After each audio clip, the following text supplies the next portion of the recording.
Senhoras, senhores, queridas irmãs, queridos irmãos espiritistas, caras amigas e caros amigos que nos acompanham pela Web TV Mansão do Caminho, nossos votos de muita paz. Invariavelmente programamos a nossa existência dentro daquela ambição que a cada um de nós caracteriza. Estabelecemos alguns pontos fundamentais, outros secundários, e intentamos, aqueles que realmente lutamos por uma existência digna e feliz, fazer que a nossa programação transcorra dentro da pauta dos nossos interesses.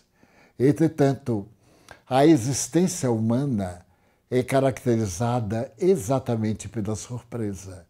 Quando menos esperamos, algo nos sucede que muda completamente a nossa programação. Alguns dizem que são desvios do destino. Nós sabemos que são provas e expiações que resultam das nossas existências anteriores, com a memória das nossas lembranças pretéritas apagada. Transitamos no corpo físico quase que sem um roteiro seguro daquilo que realmente é necessário realizar para o logro da plenitude. Desenhamos alguns incidentes. Muitas vezes acontecem outros acidentes dentro do que prevemos ser melhor para o nosso futuro espiritual. Nesta minha longa existência, tive a oportunidade de contactar com mais de 1 milhão de pessoas, uma a uma.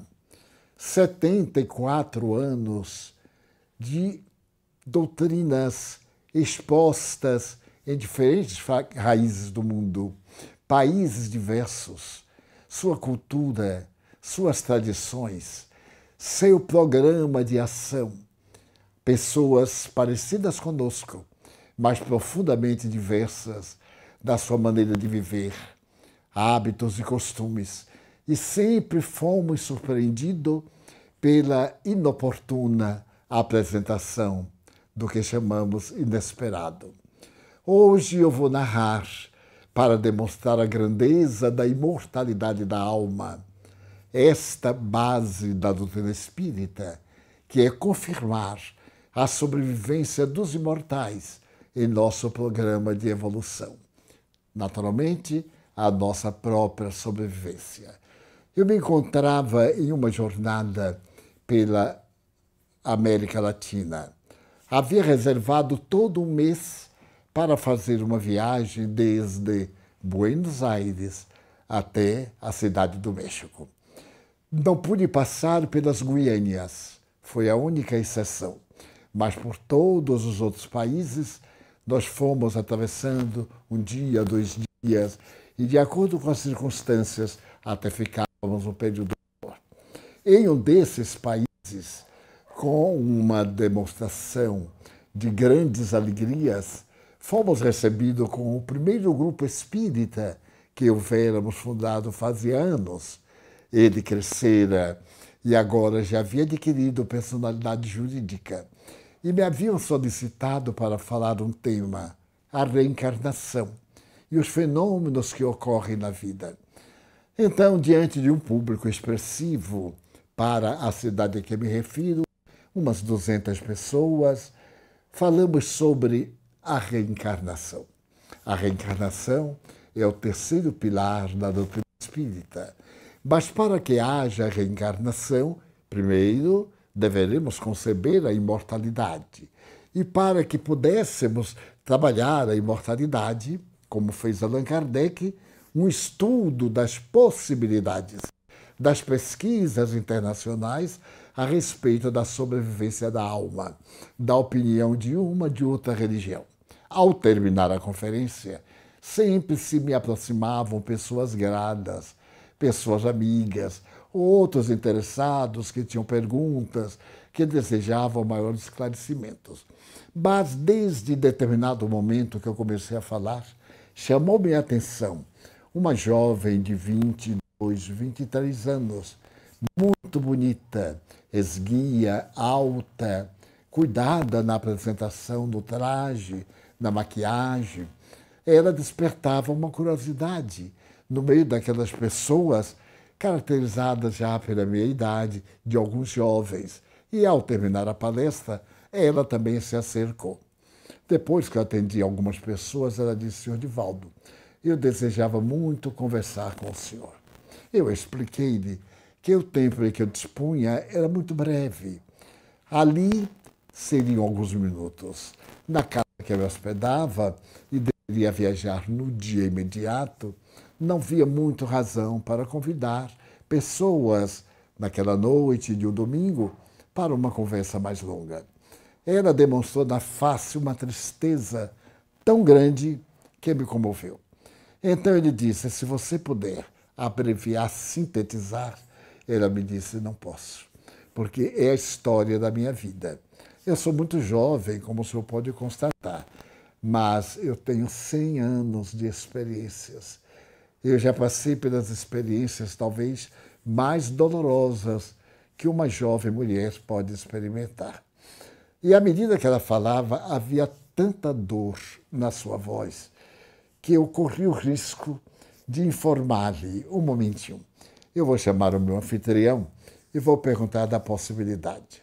O meu anfitrião era espírita, compreensivelmente se percebe. E falei-lhe da necessidade de um diálogo mais demorado com ela.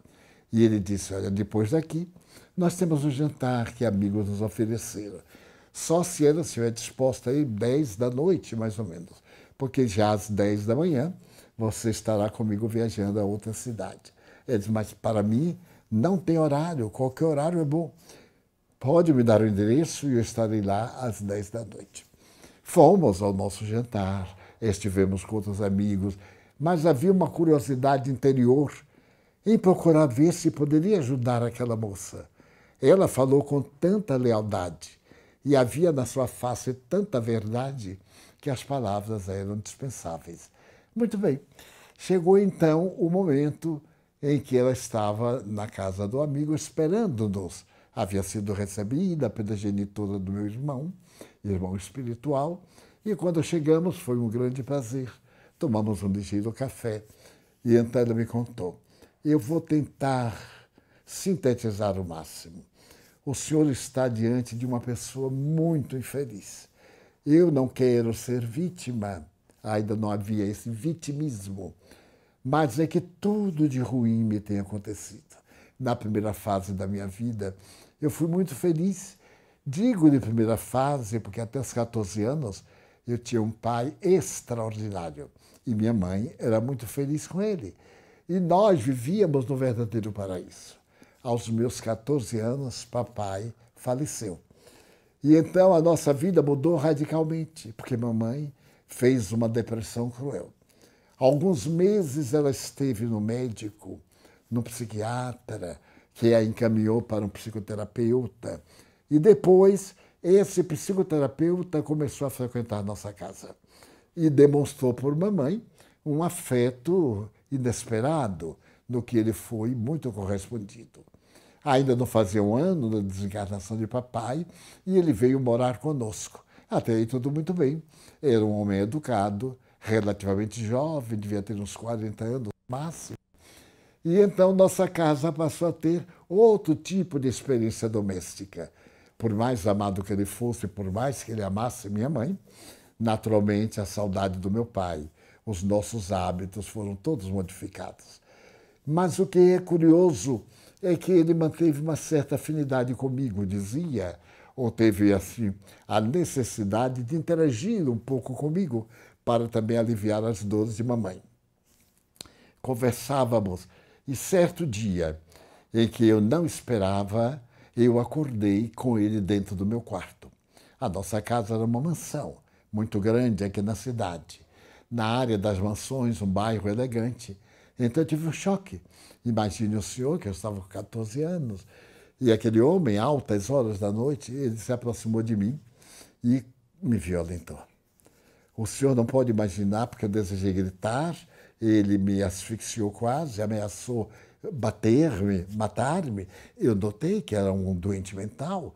Ele estava totalmente transtornado e sem que eu pudesse evitar ou criar uma situação ainda muito pior, ele me tornou profundamente infeliz. A partir daí, ele passou a ser um visitante periódico da minha habitação. Eu consegui aguentar por alguns dias, até mesmo alguns meses. A mamãe notou a minha mudança, a minha ira mal contida, e pedia para que eu dissesse o quê? E ele, com as suas ameaças, havia me dito que tinha um dado valioso para ele. Ele pretendia dizer, caso eu falasse à mamãe que eu o adorava, que ele estava sendo um abusador da minha juventude, ele diria, não, é ao contrário. Ela me tem perturbado, eu tenho evitado, etc. E ele tinha certeza que a mamãe optaria por ele. E foi verdade. Certo dia, em que ele teve de fazer uma pequena viagem, eu aproveitei, estávamos em casa a sós, chamei mamãe e narrei toda a minha desdita. Desde os primeiros sintomas, quando eu falei que ele procurava muito, tinha interesse em conversar, ela ficou armada contra mim. Por curioso que pareça, ela era uma mãe devotada, mas não sei o que havia naquele relacionamento. E eu lhe contei detalhes, e ela, por fim, disse assim, você está mentindo. Ele já me formou. Felizmente, o seu amor me é muito fiel. Ele me disse que você andava perturbando-o e que ele estava fazendo um grande esforço para poder me respeitar e para respeitar a nossa casa. E então eu tive uma crise muito forte e ela disse que eu tomasse cuidado, porque ela iria tomar algumas providências. E depois de uma semana, a providência que ela tomou foi alugar um apartamento para mim, me deu a chave e me botou para fora. Imagine, a surpresa, o desespero.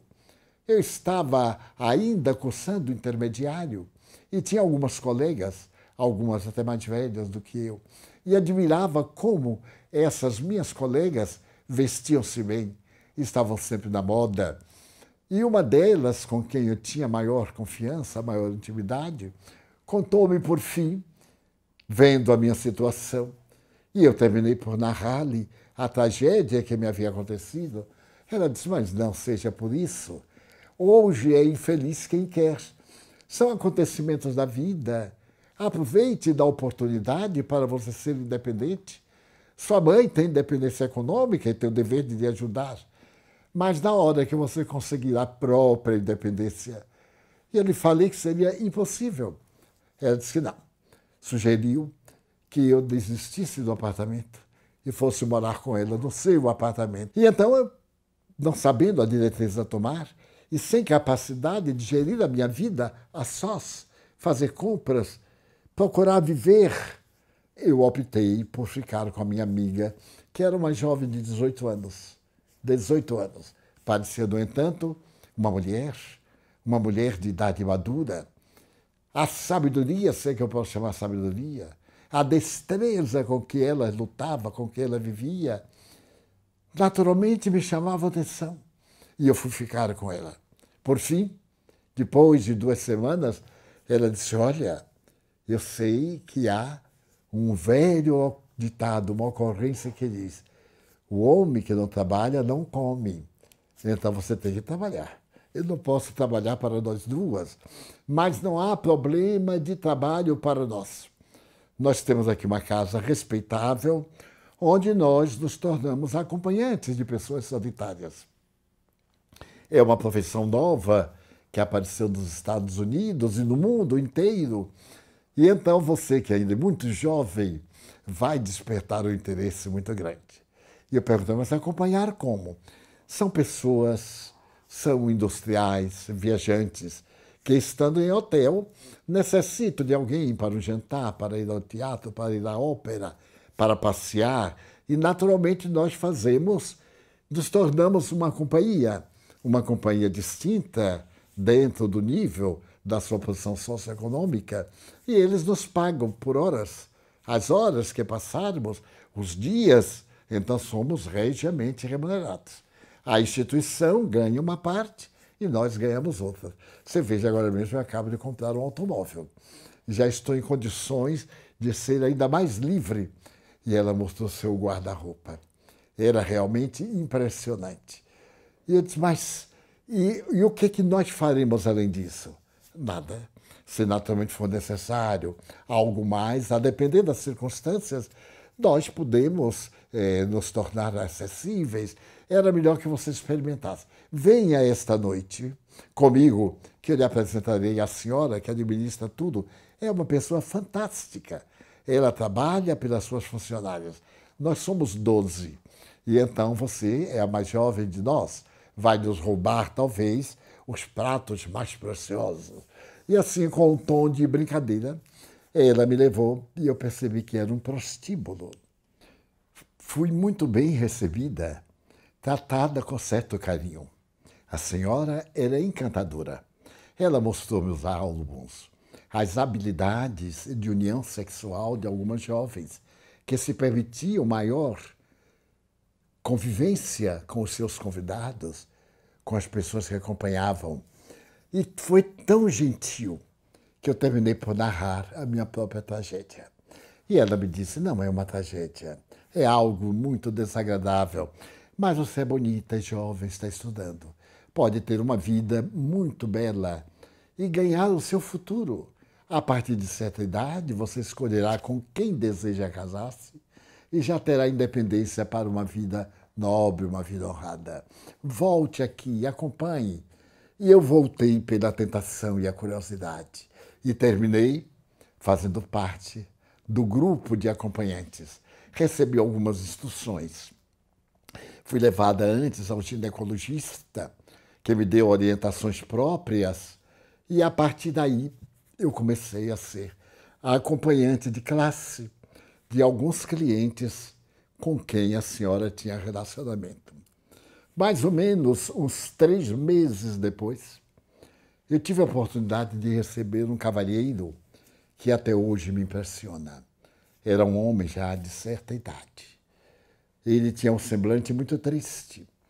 E ele veio, tinha visto a minha fotografia e desejava ter um encontro comigo. Na sala de recepção, ele alugou uma mesa. A sala era muito bela. Parecia uma das velhas salas de festas das mansões antigas. Ali estávamos todas nós como ornamentos vivos.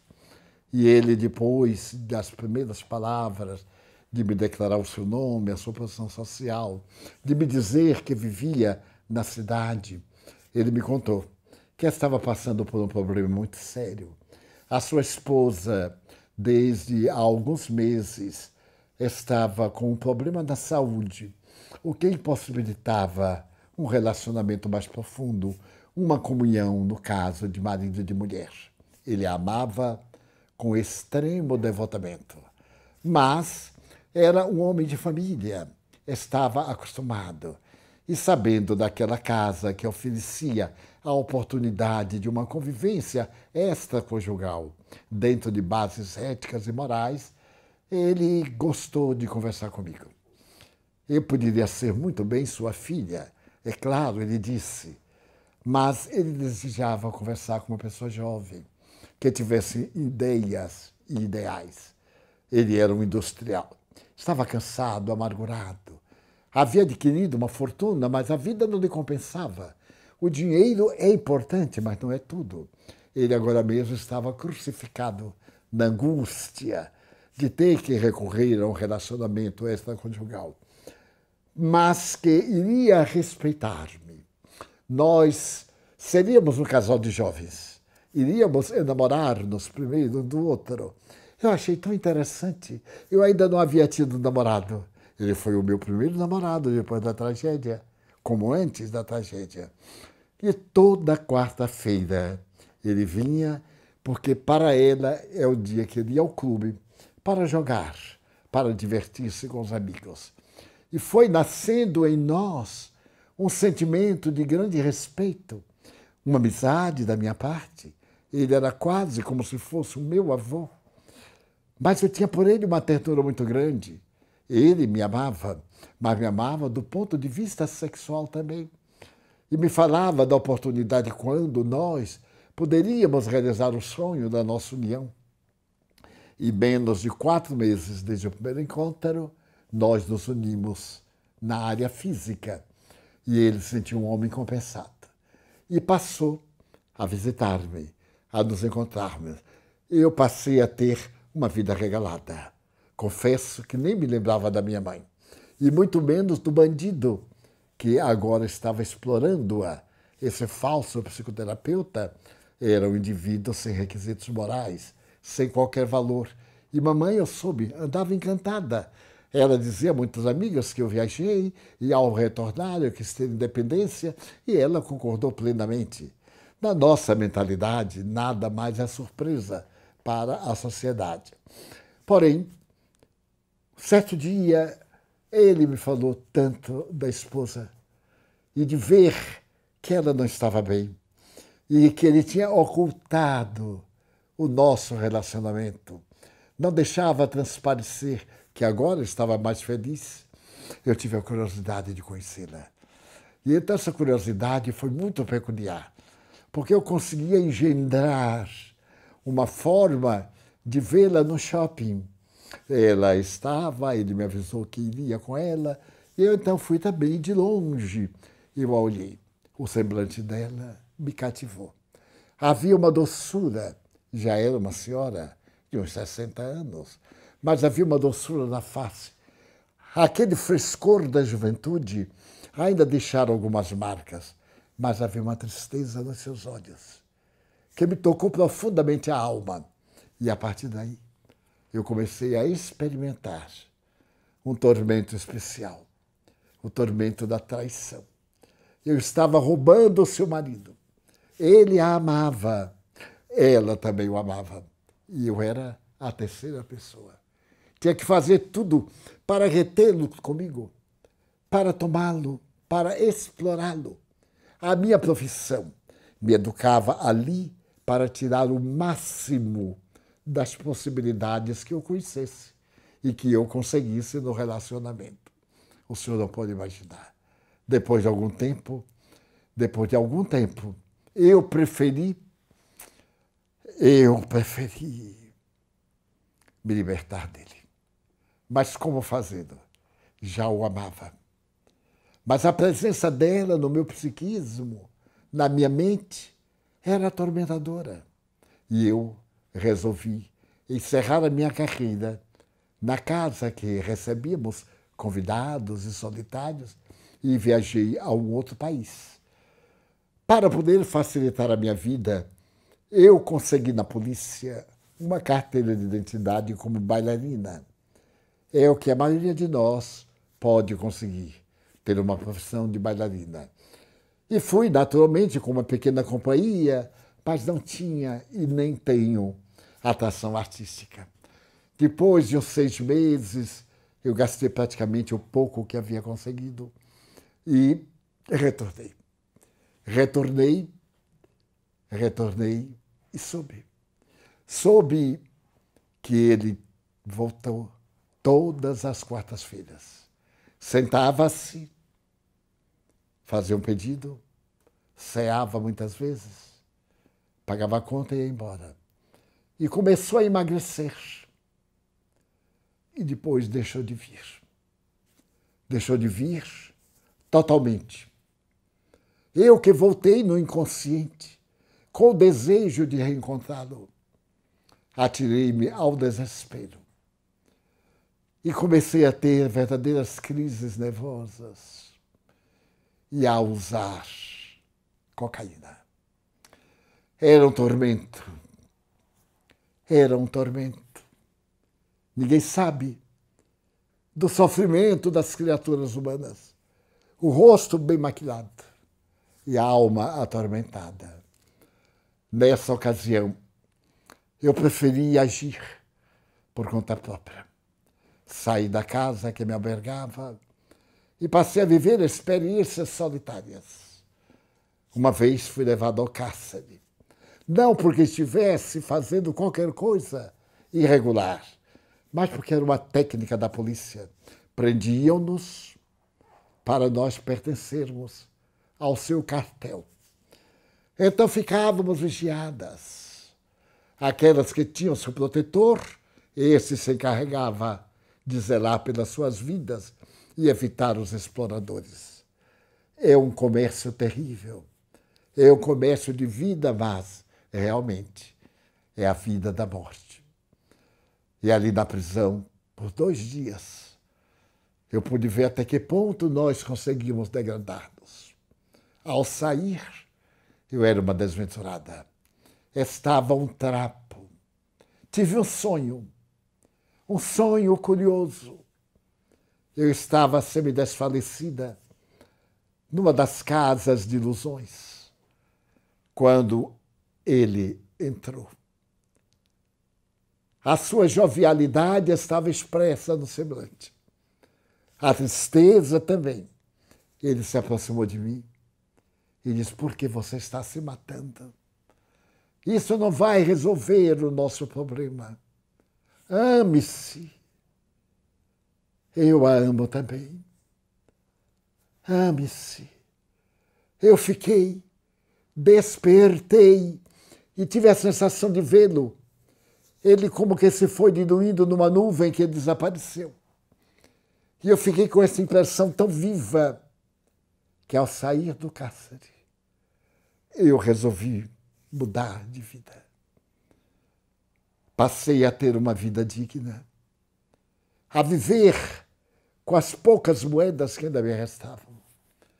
Até que certo dia eu resolvi visitar a sua viúva. Engendrei uma questão, chamei-a por telefone e disse-lhe que eu era uma jovem beneficiária da bondade do seu esposo. Ao retornar do estrangeiro, onde for estudar balé, eu soube da sua morte. Então eu gostaria de agradecer pessoalmente a ela por essa oportunidade extraordinária. Falei-lhe que se ela poderia me receber. E muito gentil, ela marcou a tarde seguinte para o chá, às 17 horas. Eu fui e conversamos. Ela percebeu que eu estava meio adoentada. Eu lhe falei que foram dificuldades, porque eu deixei de receber a mensalidade que ele mandava para eu pagar a pensão e pagar o curso, e tinha voltado para casa. Não estava muito bem. Ela pegou nas minhas mãos e disse: minha filha, a gente conhece às vezes a pessoa quando é tarde demais. Eu tenho sabido das pessoas a quem o meu marido ajudou. Era um missionário do bem, anônimo. Várias famílias têm vindo aqui para agradecer o bem que ele lhes fez. Você é mais uma. Eu lhe prometo continuar mandando a mesma importância que ele havia destinado para você. E lamento muito. Então eu expliquei que não. Eu agora estava de volta, já não tinha mais o ideal, estava tentando viver de outra maneira, ia procurar um trabalho, uma coisa. E ela prometeu oferecer-me um trabalho numa das empresas do seu marido. E a verdade, seu Divaldo, é que eu fiquei amiga. Mas uma alma endividada perante aquela mulher tão nobre, cujo esposo eu amava. Passou o tempo. Passou muito tempo. Eu fui crescendo. E tenho que dizer ao senhor que agora eu estou numa encruzilhada. Eu faço trotuar. Consigo uma clientela volúvel, volátil. Ela não sabe de nada. E eu estou esperando poder ter uma independência econômica do meu próprio trabalho para poder regenerar-me. Então, eu estava naquele bar que tem defronte da instituição que o senhor falou. E ia suicidar-me. Eu havia sido presa pela segunda vez. Ontem fui libertada hoje. Então eu planejei matar-me. O que a vida tinha para mim? Tentei telefonar para minha mãe mais de uma vez. Ela não me atendeu. Pelo contrário, ela narrou que o bandido abandonou-a, explorou-a quanto pôde. E um dia, depois de uma discussão muito forte, ela se viu obrigada a pô-lo para fora, ameaçando-o com a polícia. Se eu tentasse qualquer coisa, ela também falaria à polícia que eu estava sendo uma ameaçadora, uma chantagista. E eu resolvi odiar essa mulher. Então eu estou... E agora, o que é que eu faço da minha vida? Suicidar-me? Prosseguir como? Eu lhe falei como prosseguir. Procurar voltar a estudar. Ela ainda não completara 18 anos. Era, portanto, alguém sem qualquer experiência da vida e marcada por muitas experiências da vida. Falei-lhe de ler o Evangelho que eu lhe ia oferecer. E apresentava aos meus amigos ali da cidade, principalmente ao meu anfitrião, para poder frequentar as reuniões do Centro Espírita Joana de Ângeles, que nós havíamos fundado fazia alguns anos. Conversamos muito até a madrugada.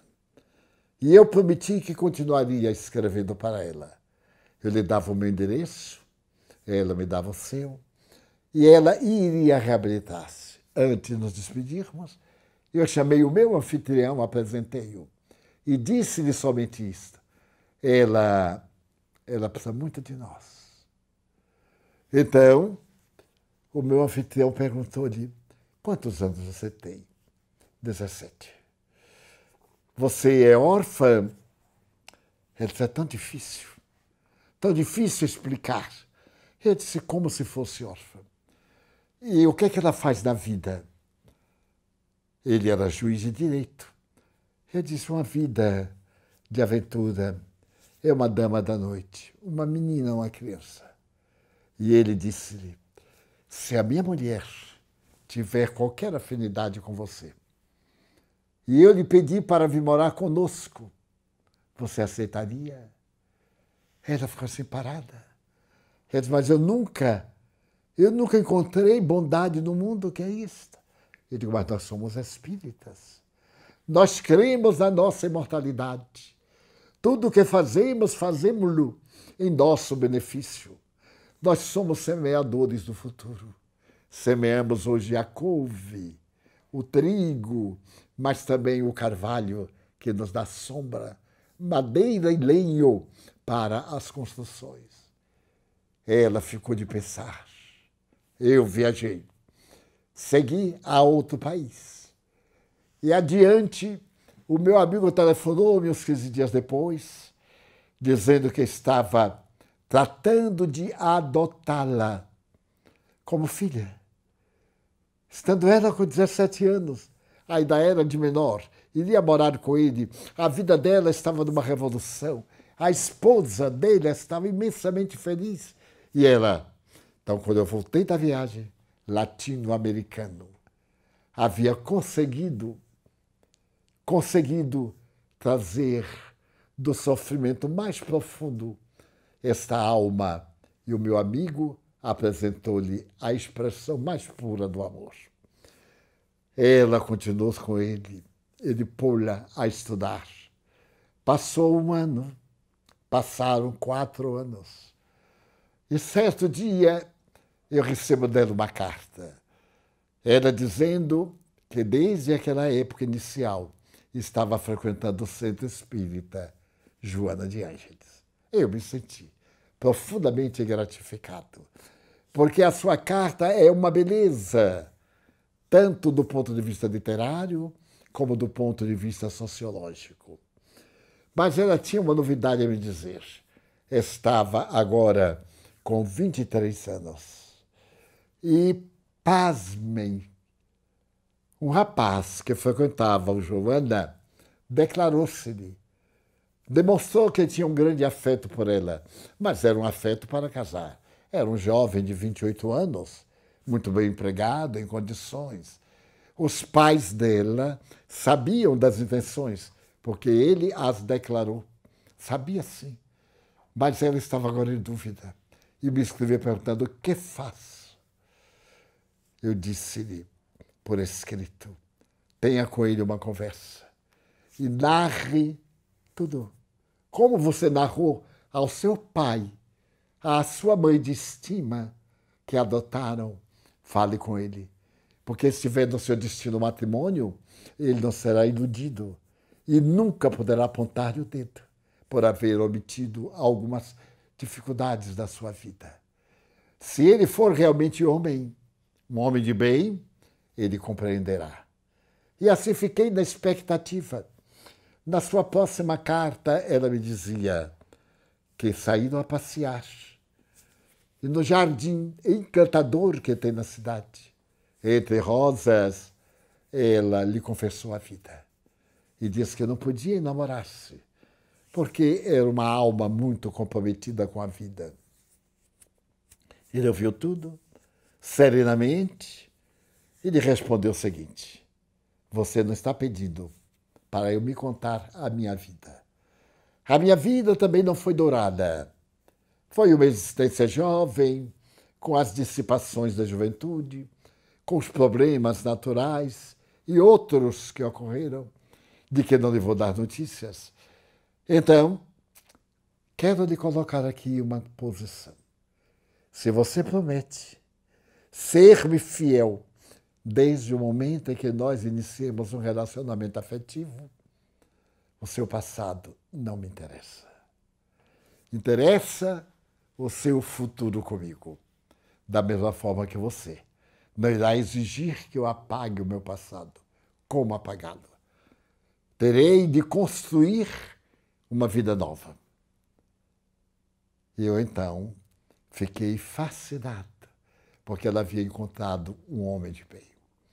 Enamoraram-se e 1 ano mais tarde consorciaram-se. Eu não pude ir ao matrimônio, o matrimônio foi apenas civil, e o senhor juiz convidou-o para vir morar na sua mansão.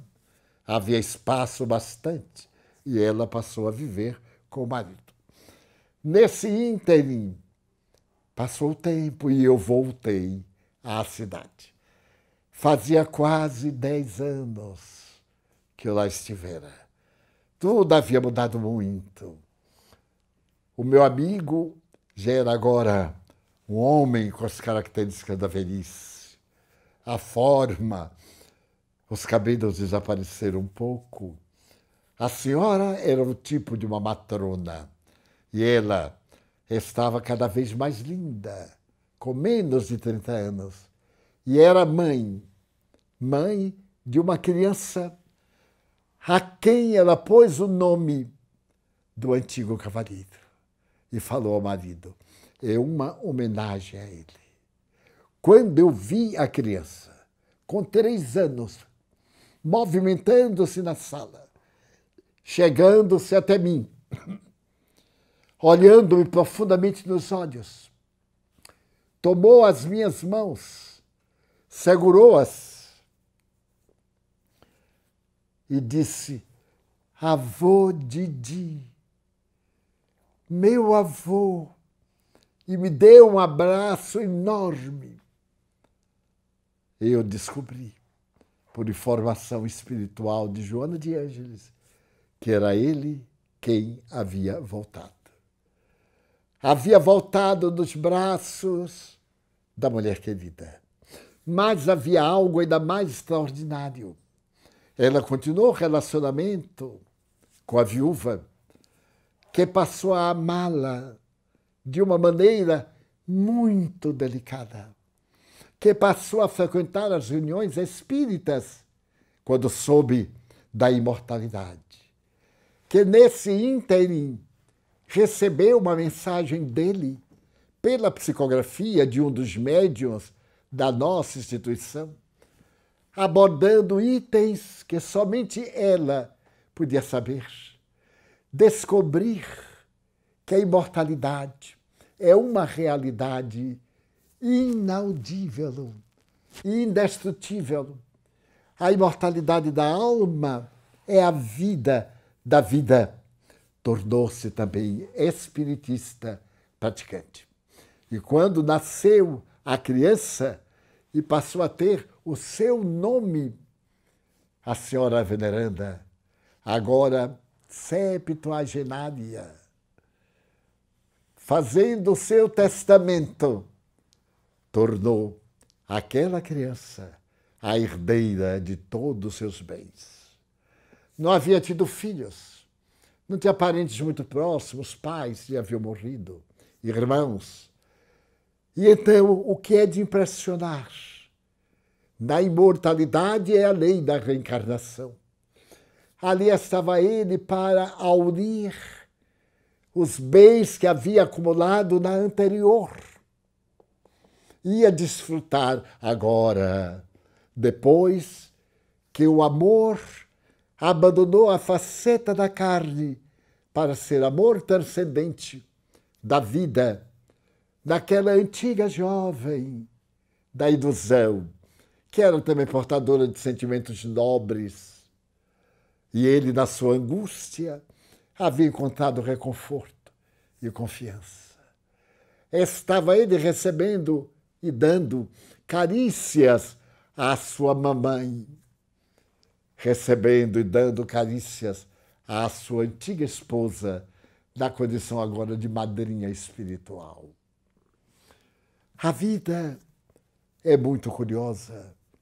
Das suas características, cada qual bem típica, ela se refaz e ela se faz. Somos construtores da nossa vida. Estamos diariamente construindo. E não pode haver uma meta mais notável do que a da imortalidade da alma. A morte não interrompe a vida no seu depois da morte. Leon Denis tem a ocasião de dizer que nós olhamos um cadáver sobre a mesa de mármore fria, ou de madeira, onde quer que seja, e começamos a falar. Aqueles olhos que tinham luz estão apagados. A voz que saía de uma garganta cheia de vibrações está muda. Os braços que se movimentavam e as pernas estão parados. E o corpo começa a decompor-se. Quem não perguntará, e agora? Será que a vida se extingue neste momento? Ou se abre uma outra porta na direção da imortalidade? E Leon Denis diz-nos: alegrai-vos, rejubilai-vos, porque aqueles que pensáveis que estão mortos, eles vivem, estão convosco, confortam-vos nas horas difíceis, alegram-se com os vossos júbilos e choram com as vossas lágrimas. O Espiritismo, a doutrina que demonstra a imortalidade, sem nenhuma possibilidade de haver equívoco ou de haver fraude, é o Consolador que Jesus prometeu. Quando Jesus se despedia da humanidade através dos discípulos em Jerusalém, na última viagem que fez, e falou do seu sacrifício, do holocausto a que seria submetido, os discípulos pediram: não nos deixes órfãos. Se tu te vais, com quem ficaremos? Se contigo somos tão frágeis, sem ti, que será de nós? E Jesus, olhando para Pedro, frágil, que eu iria negar na noite seguinte, disse-lhe: eu não vos deixarei órfãos. Eu rogarei a meu Pai, e ele vos mandar o Consolador, o Espírito de verdade, que o mundo ainda não conhece, porque não o pode entender. E ele virá para repetir as minhas lições, aquilo que eu disse e que certamente esqueceríamos, e dizer coisas novas que ainda não podeis suportar. Esse Consolador que Jesus prometeu no século XIX, no momento em que a filosofia delirava e os conceitos materialistas tentavam esmagar a fé tradicional, surgem as comunicações espirituais através das mesas girantes em Paris, através dos toques em Hydesville, no estado de Nova York, nos Estados Unidos. Então, aparecem os imortais. Eles estão de volta. Eles trazem a notícia da sobrevivência. E Allan Kardec, o professor Rivaio, reúne os ensinamentos obtidos durante 5 anos. Durante muito tempo, por uma família amiga na Maiorca. E então apresentam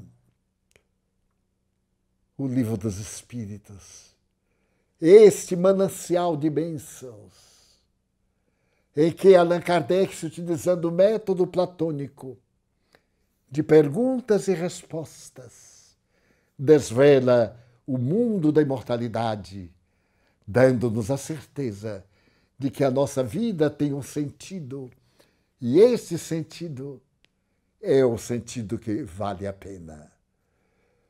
É esse sentido de lutar, de viver, de experienciar as bênçãos e de poder produzir para o nosso próprio bem. Retificando, o casal Baudin não veio da Maiorca. Dessa maneira, a doutrina espírita chega à Terra como o consolador de Jesus, porque não há nenhuma dor mais doída do que a dor da morte. É uma dor sem consolo, sem conforto, que é somente quando se tem a esperança do seu prosseguimento, de que nós vamos encontrar aqueles a quem amamos. Vamos dar continuidade aos nossos trabalhos de crescimento espiritual, e que um suave conforto toma conta do nosso coração.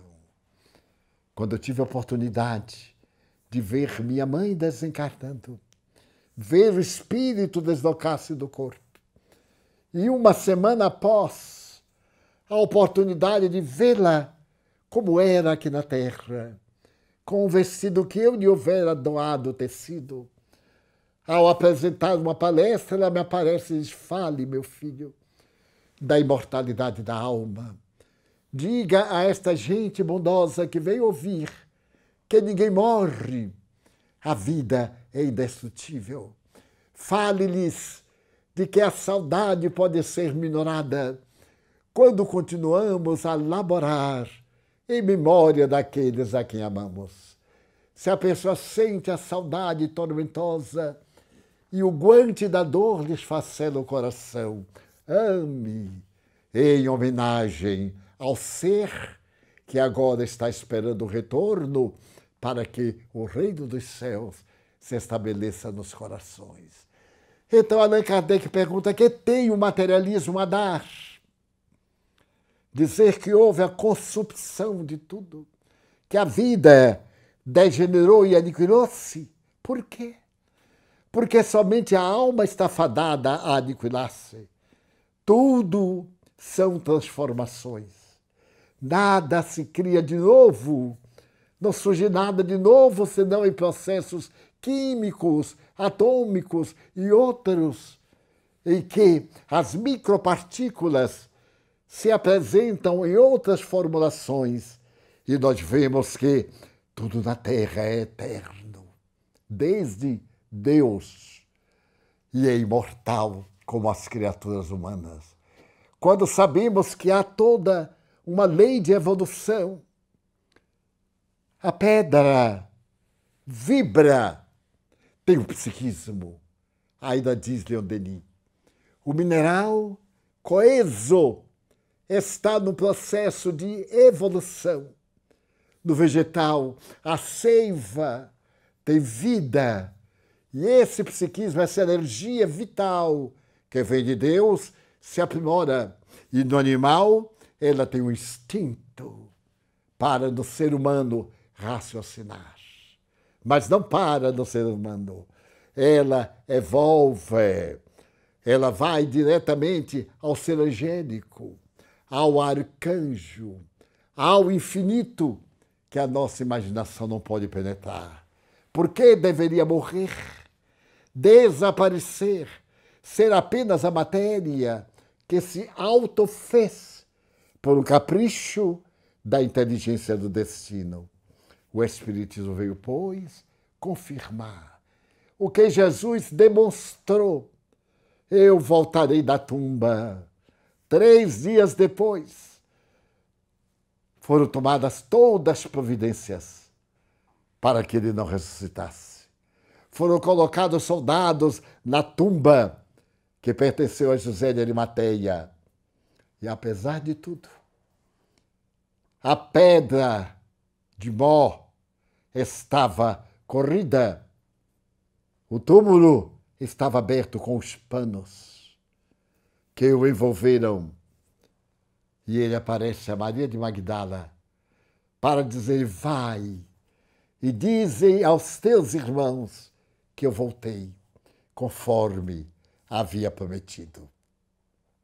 Essa bênção que a doutrina espírita nos oferece é imensurável, porque nos dá vitalidade para a luta e nos mostra que nos encontramos na indumentária carnal, como uma roupa que está no corpo e que ficará despido, sem perder os seus valores intrínsecos. Então, nós vamos encontrar o fato diário. No caso narrado, ele voltou para despertá-la através do sonho. E Kardec nos fala das comunicações espirituais através do sono. O sonho não é o mergulho apenas no inconsciente. Além do inconsciente, há o ser absolutamente consciente, sem a necessidade do cérebro para poder pensar. Nos casos de quase morte, em que os indivíduos estão com o cérebro totalmente paralisado, quando retornam, dizem, apesar do cérebro morto, entre aspas, eu pensava, eu me utilizava do raciocínio, eu acompanhava as pessoas, eu participava dos eventos, eu estava presente em todas as situações, demonstrando a total independência do espírito às condições mais fortes da injunção da matéria. Então, essa doutrina que se baseia na imortalidade da alma e nos dá a reencarnação, que proporcionou àquele espírito continuar a sua vida neste período em que familiares e amigos, amores, ainda estavam encarnados, que vem receber o espólio do seu esforço, das mãos queridas da viúva e das mãos queridas da jovem que lhe enternece os últimos dias de vida e que o magoa tão profundamente que morre de uma depressão profunda. Então, neste momento de tantas dificuldades, de tantos desafios e de tantos problemas, não deixemos de trabalhar nas diretrizes éticas do bem. Ainda me recordo de que Sócrates, após ingerir a cicuta, ele diz como última frase aos amigos: agora eu irei constatar o que sempre falei, enquanto vós ficareis esperando. O que é que ele falou da imortalidade da alma? Essa imortalidade que ele conseguiu discutir tanto com Platão, com Criton e com os seus discípulos, deixando-nos o legado da vida espiritual antes de Jesus vir demonstrar que o reino dos céus está ao nosso alcance. Dentro dessa visão extraordinária que o Espírito nos faculta, quantas bênçãos! A reencarnação nos abre as portas da dignidade para repararmos o mal que fizemos, para ensementar novas oportunidades para o porvir, para crescermos para Deus. A reencarnação não é uma punição, é uma bênção. Conceder àquele equivocado o ensejo de reparar, de crescer para Deus, constitui um ato de infinito amor, ao invés da punição, que não ajuda em nada. Num dos livros belos, O Céu e o Inferno, Allan Kardec aborda com tanta beleza essa questão, quando ele tem a ocasião de falar do Código Penal da vida futura. E nesse item do mal que nós fazemos, e nós fazemos-lo sempre intencional ou não intencionalmente. Nós nos deparamos com a realidade, eu fiz o mal a alguém. E agora? Ficar lamentando o mal que fez? Arrepender-se. É o primeiro passo. Arrepender-se do mal que fez. Mas o arrependimento não paga a dívida. É necessário ir além. Sofrer. Experimentar a angústia de saber que prejudicou a outrem. O arrependimento abre a porta desse momento grandioso que é o da nossa purificação. Arrependo-me, sofro a angústia de ter sido instrumento do mal, mas isso não basta. Reparação. Reparar o mal que fiz através do bem que ele possa fazer. Doar. Doar muito mais. É a grande mensagem do samaritano.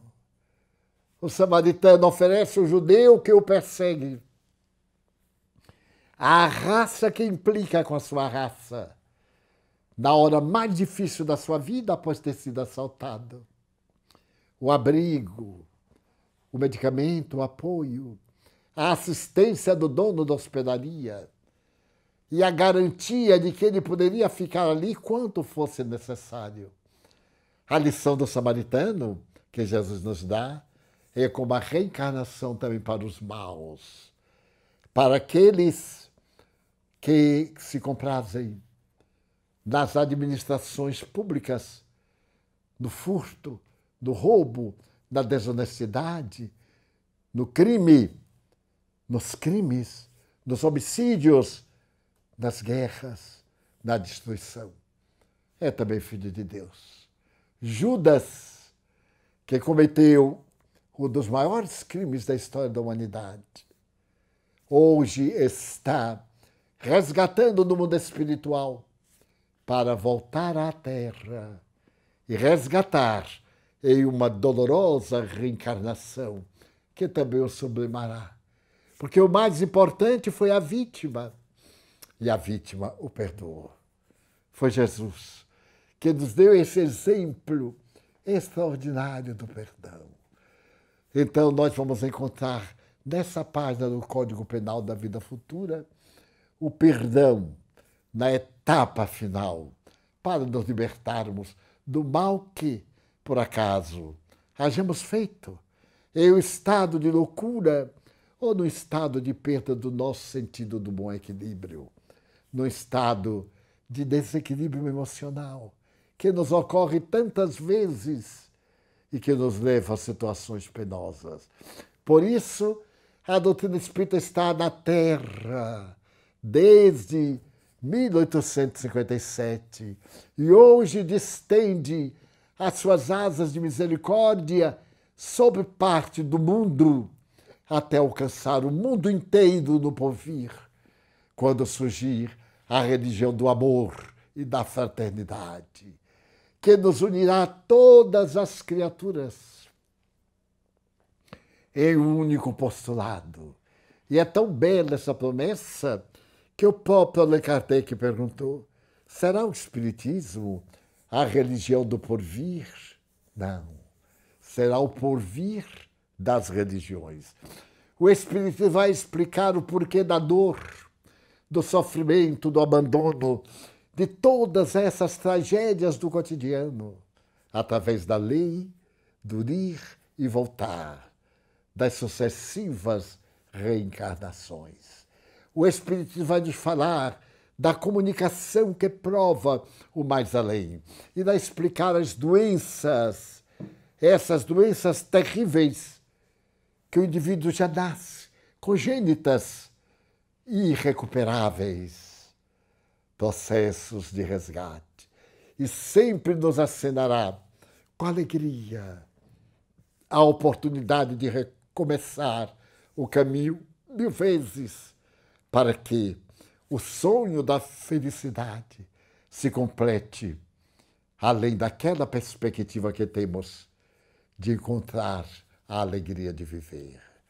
Nestes dias de tanta dificuldade, quando a terrível pandemia do Covid-19 nos ameaça com as suas mutações e as criaturas desarvoradas retiram a máscara protetora, formam aglomerações que permitem o contágio devastador, sem nenhum respeito pelas leis de causa e efeito.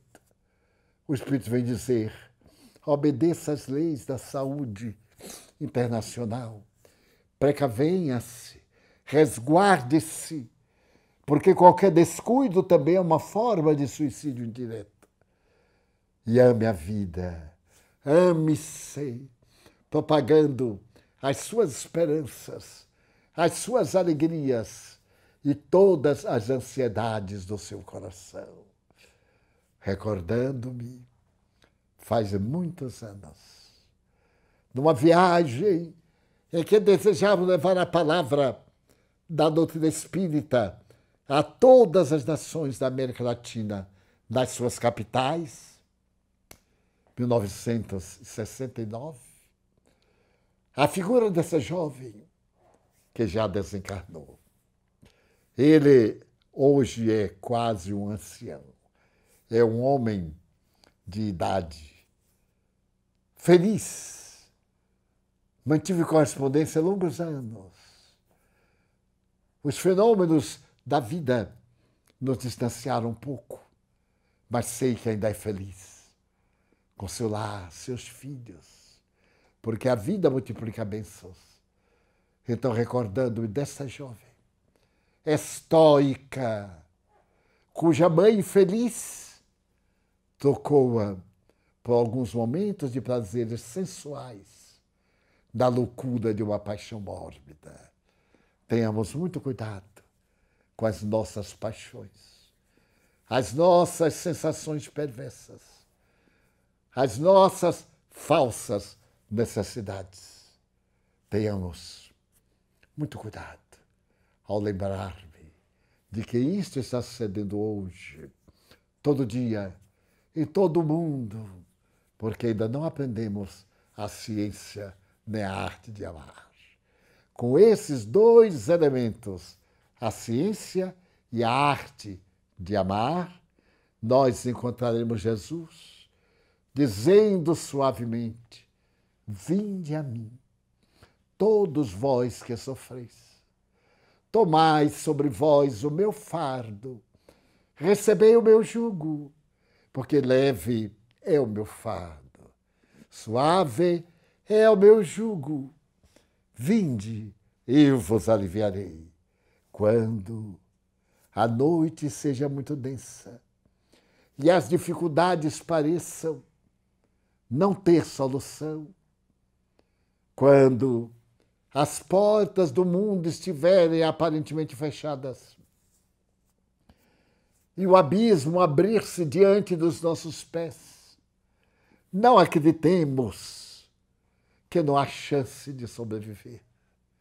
Quando o socorro da terra não conseguir receber-nos, o socorro vem do céu, vem de cima, qual aconteceu ao homem de uma anedota. Atravessando uma ponte, ele defrontou um leão. Desejou retroceder e viu que um leopardo vinha. Então pensou em atirar-se da ponte sobre o rio, e lá estavam jacarés e crocodilos. Ele então se viu perdido, ajoelhou-se para se entregar. Neste momento chegou um helicóptero, jogou a corda e salvou. Quando a terra fechar-nos todas as portas, o Senhor da vida mandar-nos-á um espírito bom, um anjo tutelar, a tirar-nos a corda da plenitude, e nós seremos muito felizes. Muito obrigado.